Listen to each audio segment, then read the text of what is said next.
ఆ విషయం తెలిసిన తర్వాత మాకైతే కింద ప్యాక్ అయితే అయింది. వచ్చైతే పడిపోయినాయి అనమాట నాకు మా ఫ్రెండ్కి. అసలు మ్యాటర్ ఏంటంటే నేను మా ఫ్రెండ్ కలిసి మారేడుమిల్లి ట్రిప్ అయితే కనుక రీసెంట్గానే కంప్లీట్ చేసాము.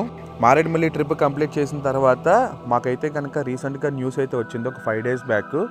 అక్కడైతే కనుక పోలీసులకి మావోయిస్టులకి మధ్యలో ఫైరింగ్స్ అయితే జరిగి మార్నింగ్ 3 o'clock నుంచి 7 o'clock వరకు 7 members అయితే చనిపోయారు మావోయిస్టులు అని చెప్పి ఒక ఇన్సిడెంట్ అయితే తెలిసింది.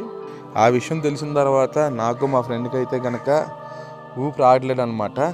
చాలా అంటే చాలా భయం అయితే వేసింది. ఇంట్లో ఈ విషయం తెలిసిన తర్వాత అయితే కనుక ఇంట్లో వాళ్ళు కూడా కంగారు పడ్డారు. బట్ యాక్చువల్గా ఏంటంటే అక్కడ జరిగిన టైంకి మాకు సంబంధం లేదు. మేము అది జరగక ముందు 1 week ముందు అయితే కనుక మేమైతే వెళ్ళాము. ఇంకా ఇలాంటి విషయాలన్నీ ఇంకా జరుగుతున్నాయని తెలిసిన తర్వాత మాకైతే చాలా అంటే చాలా భయం పుట్టింది. ఇదంతా ఏజెన్సీ ఏరియా కదా, మారేడుమిల్లి రీజన్ అంతా చాలా అంటే చాలా భయంగా ఉంది ఇప్పుడు కూడా.